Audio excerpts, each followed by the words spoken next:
Dear students, let's talk about vocabulary today. आज हम कुछ वोकैबलरी के बारे में बात करते हैं, जिसमें से पहले आते हैं एंटोनिम्स यानी कि विलोम शब्द।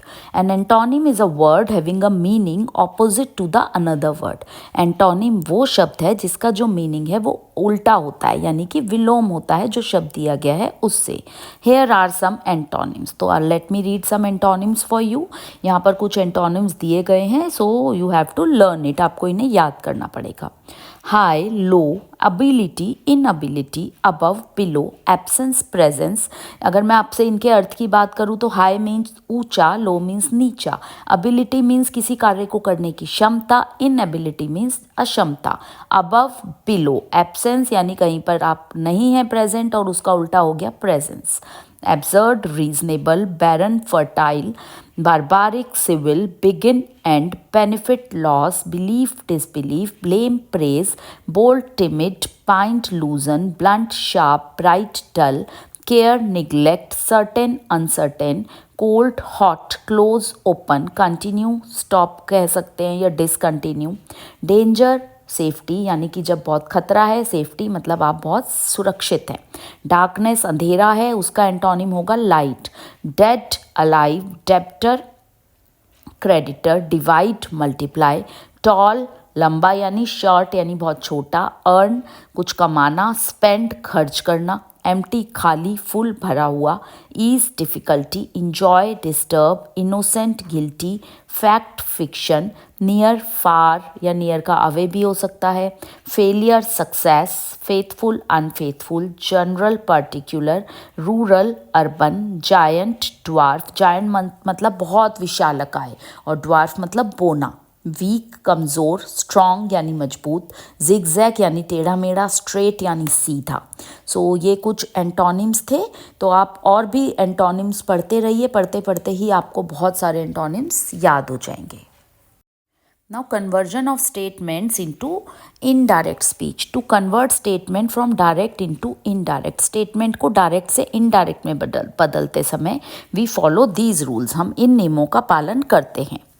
The reporting verb is changed into told, जो रिपोर्टिंग वर्ब होता है वो टोल्ड में बदल जाता है if it is followed by an object, अगर ये ऑब्जेक्ट से फॉलो हो रहा हो। If there is no object, और अगर ऑब्जेक्ट नहीं है, इट इज़ लेफ्ट अनचेंज, तो वो नहीं बदलता है। In most of the sentences, ज़्यादातर सेंटेंसेज में that is used as a conjunction, that का यूज़ होता है कंजंक्शन की जगह। Tense, pronoun and words denoting nearness are changed accordingly, जो भी टेंस है, प्रोनाउन है और शब्द हैं जो नियरनेस पास का दिखाते हैं वो बदल जाते हैं।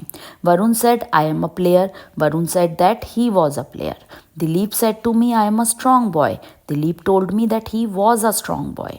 Conversion of questions into indirect speech, questions का बदलना इनडायरेक्ट स्पीच में। If the reported speech contains a question sentence, यदि रिपोर्टेड स्पीच में एक प्रश्नवाचक वाक्य है बिगनिंग विद क्वेश्चन, जो क्वेश्चन से शुरू हो रहा है, word such as when, why, where etcetera, जिसमें व्हेन, वाई, वेयर है, we use no conjunction, and the indirect speech हम कंजंक्शन यूज़ नहीं करते, और जो इनडायरेक्ट स्पीच है इज़ इंट्रोड्यूस्ड बाय वर्ब, वो इंट्रोड्यूस होती है वर्ब से, क्रिया से, लाइक जैसे आस्क्ड, इंक्वायर्ड, डिमांडेड, क्वेश्चनड, और a word with a similar meaning, या फिर ऐसे शब्द से जिसका सेम मीनिंग है। Asking a question, I said where are they going, और इसको रिपोर्ट करेंगे I asked where they were going. Mohini said where is my bag, Mohini asked where her bag was. If the reported speech in a question, यदि एक reported speech एक question sentence में is beginning with a helping verb, वो helping verb से शुरू हो रही है, is, am, are, will, shall, etc. से द कंजंक्शन, तो जो कंजंक्शन है if और whether इज यूज्ड, if और whether का यूज होता है, एंड द रिपोर्टिंग वर्ब, और जो रिपोर्टिंग वर्ब said है इज चेंज इनटू asked, वो asked में बदल जाती है। द क्वेश्चन आज बिकम्स अ स्टेटमेंट, तो जो क्वेश्चन पूछा गया होता है वो एक स्टेटमेंट बन जाता है। Mohit said to me are you a student, ये डायरेक्ट स्पीच है। Mohit asked me if I was a student. Pawan asked are you the programmer miss Preeti, Pawan asked miss Preeti whether she was the programmer. Conversion of commands and request into indirect speech, command और request का बदलना indirect speech में। We use the construction to plus verb, हम to plus verb को use करते हैं या not to plus verb को यूज़ करते हैं टू कन्वर्ट अ कमांड और रिक्वेस्ट, कन्वर्ट करने के लिए कमांड और रिक्वेस्ट को इनटू इनडायरेक्ट स्पीच में। The reporting verb is changed into order, advise, request, propose, और जो रिपोर्टिंग वर्ब है वो बदल जाती है ऑर्डर में या एडवाइज में या रिक्वेस्ट में या प्रपोज में। Few examples are there. The general said to the troops, halt. The general commanded his troops to halt. Vinay said to his servant, go away. Vinay ordered his servant to go away. Priya said to them, do not make a noise. Priya asked them, not make a noise. The notice says to us, do not enter. The notice forbids us to enter. Now conversion of exclamations and wishes into indirect speech. Direct of exclamatory sentences always end in an exclamation mark. जितने भी exclamatory sentence हैं वो exclamation mark विस्मय बोधक चिन्ह के द्वारा end होते हैं। When changing to indirect speech sentence, जब हम बदलते हैं indirect speech sentence में, the exclamation mark is changed to a full stop, जो विस्मय बोधक चिन्ह है वो एक फुल स्टॉप में बदल जाता है। While reporting exclamations and wishes the indirect speech is introduced with a verb. Exclamation और विशेस को रिपोर्ट करते टाइम इनडायरेक्ट स्पीच इंट्रोड्यूस होता है क्रिया के साथ, expressing similar emotions of the direct speech sentences, जो कि बताता है उसी प्रकार के इमोशंस को। Some of the words which replace the interjection of direct speech, यहाँ पर कुछ उन्हीं इमोशंस के वर्ड्स दिए गए हैं। exclaimed with joy, sorrow, regret, applause, surprise, contempt आदि। Samiksha said, what a beautiful sunset. Samiksha exclaimed with joy that the sunset was beautiful. The student said, good morning, madam. The students respectfully wished their madam good morning. So that's it for this lesson. I hope you liked it. Thank you. Hello my dear students, our today's topic is direct and indirect speech. Let's start. When speaker's exact words are shown with quotation mark, यदि जो बोलने वाला है उसके बिल्कुल exact उसी तरीके के वर्ड्स को कोटेशन मार्क के साथ दिखाया जाए, it is called direct speech. तो उसको हम कहते हैं डायरेक्ट स्पीच, यानी जिसमें डायलॉग दिखाया जाए। एग्जाम्पल है इसके, he said to them, I saw you yesterday. They said to her, have we discouraged you? When speaker's words are reported without quotation mark, और जब speaker के word बिना quotation mark के होते हैं, it is called indirect speech. तो उसको हम indirect speech कहते हैं। He told them that he had seen them the previous day. They asked her if they had discouraged her. तो इसमें भी speaker की बात कही गई है, but इसमें talking marks या quotation marks नहीं है। In direct speech, inverted commas are used to enclose the exact words of the speaker. Inverted commas का use करा जाता है speaker के words को enclose करने के लिए। A comma is put as a short pause before the direct speech. एक छोटा सा pause लेने के लिए comma लगाया जाता है। The first word in the inverted commas begin with a capital letter. Inverted comma के पहले शब्द को capital letter से start करा जाता है। In indirect speech में inverted commas are not used because the speaker's words are reported and not exactly given. Inverted commas का use नहीं करा जाता क्योंकि the speaker's words are reported होते हैं और एग्जैक्टली नहीं दिए गए होते। A conjunction is used, conjunction का यूज़ करा जाता है टू जॉइन, जोड़ने के लिए रिपोर्टिंग वर्ब और डायरेक्ट स्पीच को। क्वेश्चन मार्क और exclamation mark is not used का यूज़ नहीं करा जाता बिकॉज क्योंकि the sentence has been made an assertive one, क्योंकि सेंटेंस को एक असर्टिव सेंटेंस बना दिया जाता है। Changes of pronouns from direct speech to indirect speech, pronoun में चेंजेस जो होते हैं डायरेक्ट से इनडायरेक्ट में। द फर्स्ट पर्सन प्रोनाउन जैसे I, me, yes, we, us, are changed, वो बदल जाते हैं as per the subject of the reporting verb के सब्जेक्ट के अनुसार। द सेकेंड पर्सन प्रोनाउन जो सेकेंड पर्सन प्रोनाउन होते हैं जैसे you, your are changed as per the object of the report verb, object के अनुसार जो कि रिपोर्टिंग वर्ब का है। द थर्ड पर्सन प्रोनाउन और जो थर्ड पर्सन प्रोनाउन होते हैं जैसे he, she, they etcetera are not changed, वो नहीं बदलते। Now change of tenses, if the reporting verb is in present और फ्यूचर टेंस, अगर रिपोर्टिंग वर्ब प्रेजेंट या फ्यूचर टेंस में है, the tense of the direct speech does not change, तो direct speech का टेंस चेंज नहीं होता। Direct speech he says to her I play with you, indirect हो जाएगा he tells her that he plays with her. Direct speech she will say to them you are my friends, indirect बन जाएगा she will tell them that they are her friends. Now if the reporting verb is in past tense, अगर reporting verb past tense में है तो the tense of the direct speech is changed as follows. तो इस तरह से change होंगे tenses. Simple present tense बन जाएगा simple past tense, simple past tense बन जाएगा past perfect, present continuous will change into past continuous, past continuous will change into past perfect continuous tense, present perfect tense बन जाएगा past perfect tense और present perfect continuous tense बन जाएगा past perfect continuous tense. इसके लिए एक note है कि can, will, may, shall, become, could, would, might, should respectively. Change of words, अब वर्ड्स किस तरह से चेंज होते हैं। Words expressing nearness in time and place, जो कि पास का दिखाते हैं समय और जगह के हिसाब से, are changed into words expressing distance. वो ऐसे शब्द में चेंज हो जाते हैं जो डिस्टेंस दिखाते हैं, दूरी दिखाते हैं। जैसे now changed into then, these, those, ago, before, today, that day, yesterday, the day before the previous day, next week, year, the following week, year। इसी तरह दिस का that, here, there, thus, so, tomorrow, the next day, the following day, last night, the night before, last week या year, the previous week, year.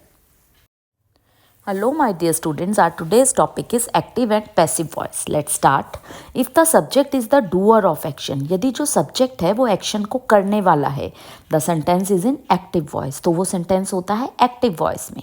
जैसे he calls them, तो इसमें ही subject है और वो कर रहा है, उसने बुलाया। She wrote a letter, they are playing cricket, you have done a mistake. But if the subject is the receiver of action, but यदि सब्जेक्ट एक्शन को रिसीव करने वाला है, the sentence is in passive voice, तो sentence होता है passive voice में। They are called by him, a letter was written by her, cricket is being played by them, a mistake has been done by you. In active voice a sentence begins with a subject, active voice में sentence subject से शुरू होता है। In passive voice a sentence begins with an object, passive voice में sentence object से शुरू होता है। Sentences only with transitive verbs have passive voice, जो सेंटेंस ट्रांजिटिव वर्ब वाले होते हैं उनमें पैसिव वॉइस होता है। Intransitive verbs have no object and so, intransitive verbs में कोई ऑब्जेक्ट नहीं होता, they don't have passive voice. How to make a passive voice? The passive voice is formed by using the verb to be. Passive voice बनता है to be verb से. However, active verb must be converted into past participle. Active verb convert करना होता है past participle में.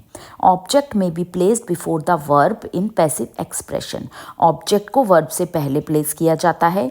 While changing a sentence from the active voice से sentence को change करते समय the following points have to be kept in mind. In points को दिमाग में रखा जाना ज़रूरी है।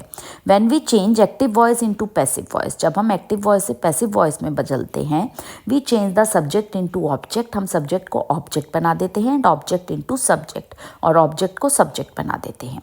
Read these sentences, in sentences को पढ़िए। Tony is making a noise, ये एक्टिव वॉइस है। अब हम इसको चेंज करेंगे तो अ noise is being made by Tony, तो ये पैसिव वॉइस है। द एक्टिव सब्जेक्ट टोनी जो सेंटेंस 1 में है वो पैसिव सब्जेक्ट बन गया सेंटेंस 2 में। The object noise in active voice has become the subject in passive voice. The preposition by is used before the object of passive voice, by use करा जाता है पैसिव वॉइस के object से। The verb is making changes to is being made. Active voice में है ही, passive voice में हो जाता है हिम। आई का मी, वी का अस, इट का इट ही रहता है।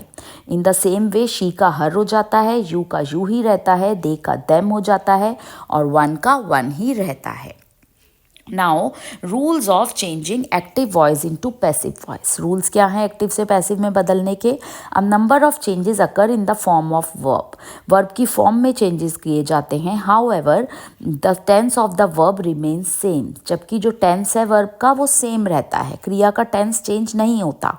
अगर पास्ट में है तो पास्ट रहेगा, प्रेजेंट में है तो प्रेजेंट रहेगा। The following table shows the changes in verb form when there is change in voice.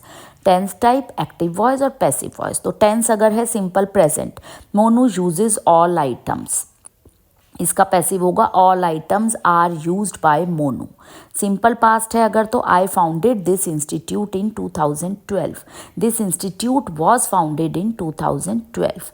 Simple future है विल शेल है तो they will start a new business we shall support his proposal. A new business will be started his proposal will be supported. Present continuous है तो they are writing the answers और इसका बन जाएगा the answers are being written by them. Past continuous है तो she was throwing the old umbrella was being thrown by her. Future continuous है तो नो चेंज, कोई चेंज नहीं होता फ्यूचर कंटिन्यूस में, और पैसिव में भी कोई चेंज नहीं होता। प्रेजेंट परफेक्ट है तो Rohit has broken the window और इसका पैसिव हो जाएगा the window has been broken by Rohit. Past perfect है तो she had taken a decision had been taken by her. Future perfect है तो teacher will have finished this lesson will have been finished by the teacher. और present perfect continuous है तो इसमें कोई change नहीं होगा। पास्ट परफेक्ट कंटिन्यूस से भी पैसिव में कोई चेंज नहीं होगा और फ्यूचर परफेक्ट कंटिन्यूस के भी पैसिव में कोई चेंज नहीं होगा। So that's it for today. आज के लिए इतना ही। Thank you. Now next example, Aditi, would you like to go to a movie tonight? Asked Mamta. What a lovely idea. Let's go and see Diwar. Oh, but I have already bought the tickets for guide. All right, Mamta, I will go with you, said Aditi. So this was unpunctuated. Now let's see the example of punctuated one. Aditi, would you like to go to a movie tonight? Asked Mamta. What a lovely idea. Let's go and see Diwar. Oh, but I have already bought the tickets for guide. All right Mamata, I will go with you, said Aditi. तो I hope आपको समझ आया होगा कि कितना difference है अगर sentences अनपंक्चुएटेड हैं और पंक्चुएटेड हैं। अगर सेंटेंसेस पंक्चुएटेड नहीं होंगे तो हम उनका मीनिंग नहीं समझ पाएंगे। Now one more example, unpunctuated. Have you finished your lesson Alex, said mister Nelson to his son. No father, replied Alex, hanging down his head. Why not my son? Because is so difficult father, I am sure I shall never learn it. Now the punctuated one. Have you finished your lesson, Alex? Said Mr. Nelson to his son. No, father, replied Alex, hanging down his head. Why not, my son? Because it is difficult, father. I am sure I shall never learn it. So I hope you understood it well. That's it for today. आज के लिए इतना ही. Thank you.